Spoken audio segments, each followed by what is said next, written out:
Bismillahirrahmanirrahim. Assalamualaikum warahmatullahi wabarakatuh. Alhamdulillahirabbil alamin. Wa bihi nasta'inu ala umurid dunya waddin. Asyhadu an la ilaha illallah wa asyhadu anna Muhammadan abduhu wa rasuluh. Allahumma salli ala sayyidina Muhammad wa ala alihi wa ashabihi ajmain. Ikhwanu billahi arsyadakumullah. Pada kesempatan yang berbahagia ini, kita masih melanjutkan tentang kisah para sahabat Nabi. Pada kesempatan yang berbahagia ini, kita akan menceritakan bersama-sama tentang kisah tentang Usamah bin Zaid radhiyallahu anhu.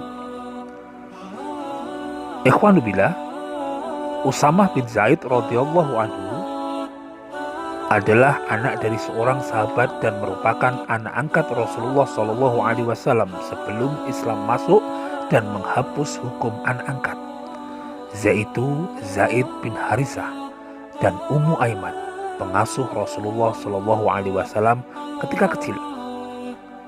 Dalam sebuah riwayat, Rasulullah Shallallahu Alaihi Wasallam berkata, Ummu Aiman adalah ibuku satu-satunya yang sesudah ibunda yang mulia wafat, dan satu-satunya keluargaku yang masih ada. Riwayat lain bahkan mengatakan Ummu Aiman juga pernah menyusui anak Rasulullah Shallallahu Alaihi Wasallam.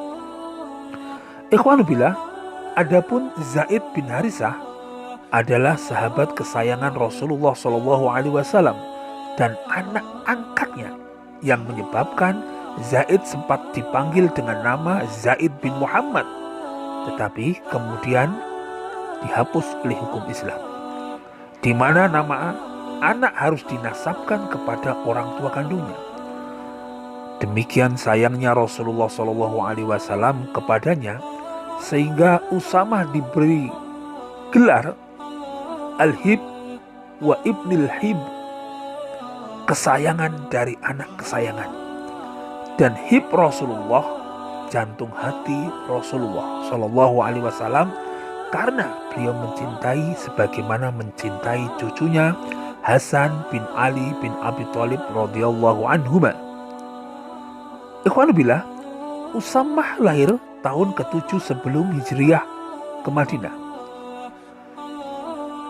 7 sebelum hijrah ke Madinah.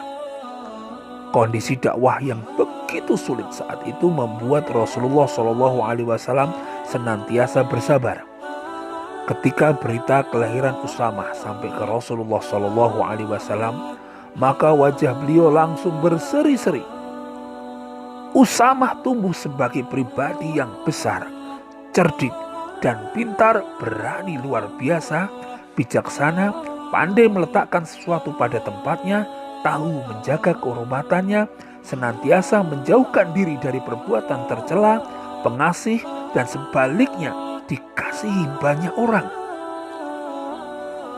Ikhwanu billah, menjelang wafatnya Rasulullah Shallallahu Alaihi Wasallam, kekuatan Islam sempat mendapatkan tekanan dan ancaman. Pihak musuh sengaja memanfaatkan kesempatan Rasulullah Shallallahu Alaihi Wasallam yang sedang sakit untuk membuat gejolak di perbatasan Syam. Begitupun dari arah Yaman muncul Aswad al-Ansi yang mengaku sebagai nabi. Di tengah sakitnya Rasulullah Shallallahu Alaihi Wasallam tetap memerintahkan penyerangan ke arah perbatasan Syam. Beliau mengirim surat perintah untuk membunuh nabi palsu untuk pasukan yang berada di Yaman. Lebih khusus kepada Mu'ad bin Jabal yang ditugaskan sebagai ulamanya. Tidak genap 40 hari sejak mendeklarasikan sebagai nabi, Aswad al-Ansi pun berhasil dibunuh oleh panglima perangnya yang diperlakukan kurang menyenangkan. Dia bekerja sama dengan istri Aswad yang dirampas dan suaminya setelah sebelum dibunuh oleh Aswad.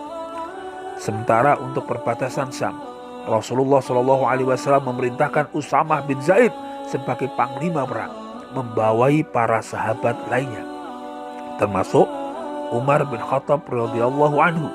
Namun sebelum pasukan diberangkatkan Rasulullah Shallallahu Alaihi Wasallam terlebih dahulu wafat, sehingga pemberangkatannya tertunda. Ikhwanubillah, Abu Bakar radhiyallahu anhu pun dibaiat menjadi khalifah menggantikan Rasulullah Shallallahu Alaihi Wasallam. Dan 2 hari setelah meninggalnya Rasulullah Shallallahu Alaihi Wasallam, hal pertama yang dilakukan Abu Bakar radhiyallahu anhu adalah memberangkatkan pasukan ke perbatasan Syam. Ikhwanubillah, program ini pun menuai kritik dari sahabat lainnya. Kondisi keamanan umat Islam di Madinah memang kurang stabil, rawan dikempur oleh pasukan kafir dari arah manapun. Umar bin Khattab pun termasuk di antara yang banyak memberi masukan Abu Bakar untuk menunda pemberangkatan pasukan agar stabilitas keamanan Madinah lebih terjaga. Ikhwanubillah, namun Abu Bakar menolaknya, mengingat pemberangkatan pasukan ini adalah wasiat Rasulullah Shallallahu Alaihi Wasallam. Umar bin Khattab tetap berusaha memberi masukan hingga kemudian menyarankan agar panglima perang diganti dari Usamah bin Zaid ke sahabat lainnya yang lebih berpengalaman, mengingat ketika itu Usamah bin Zaid masih berusia 18 tahun. Ikhwanubillah, Abu Bakar mendengar itu langsung melompat dari duduknya dan menarik jenggot Umar bin Khattab. Beliau mengingatkan Umar agar jangan pernah meragukan pilihan Rasulullah sekecil apapun, termasuk pengangkatan Usamah sebagai panglima perang. Pasukan pun diberangkatkan dengan umat Islam di Madinah diliputi perasaan sedikit was-was. Namun Usamah bin Zaid benar menunjukkan kehebatannya. Ia mampu membawa pasukan dalam peperangan, meredam gejolak, menumpas parang pengkhianat, menyalurkan logistik, membagi ghanimah hanya dalam waktu 40 hari. Dan ingat, dalam peperangan itu tidak ada satupun pasukan muslim yang gugur. Ketika menjadi panglima perang, usianya saat itu baru menginjak 18 tahun. Wajar jika sebelumnya para sahabat agak meragukan kepemimpinannya. Namun ia membuktikan dialah panglima besar di usianya yang sangat muda. Ikhwanubillah, kemenangan Usamah meski dilabeli sebagai panglima termuda di masa Rasulullah, Usamah dan pasukannya terus bergerak dengan cepat meninggalkan Madinah menuju perbatasan Syam setelah melewati beberapa daerah yang masih tetap memeluk Islam. Akhirnya mereka tiba di Wadil Qura. Usamah mengutus seorang mata-mata dari suku Hani Az-Zarah bernama Huraiz. Ia maju meninggalkan pasukan hingga tiba di Ubna, tempat yang mereka tuju. Setelah berhasil mendapatkan berita tentang keadaan daerah itu, dengan cepat ia kembali menemui Usamah. Huraiz menyampaikan informasi bahwa penduduk Ubna belum mengetahui kedatangan mereka dan tidak bersiap-siap. Ikhwanubillah, ia mengusulkan agar pasukan secepatnya bergerak untuk melancarkan serangan sebelum mereka mempersiapkan diri. Usamah pun setuju. Dengan cepat mereka bergerak seperti yang direncanakannya. Pasukan Usamah berhasil mengalahkan lawannya hanya selama 40 hari. Kemudian mereka kembali ke Madinah dengan sejumlah harta rampasan perang yang besar dan tanpa jatuh korban seorang pun. Ikhwanubillah, Usamah berhasil kembali dari medan perang dengan kemenangan gemilang.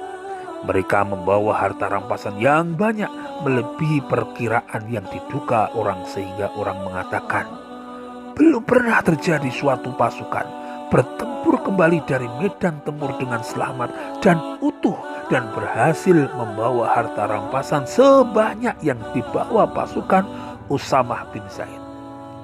Ikhwanubillah, Usamah bin Zaid sepanjang hidupnya berada di tempat terhormat dan dicintai kaum muslimin karena dia senantiasa mengikuti sunnah Rasulullah SAW dengan sempurna dan memuliakan pribadi Rasulullah.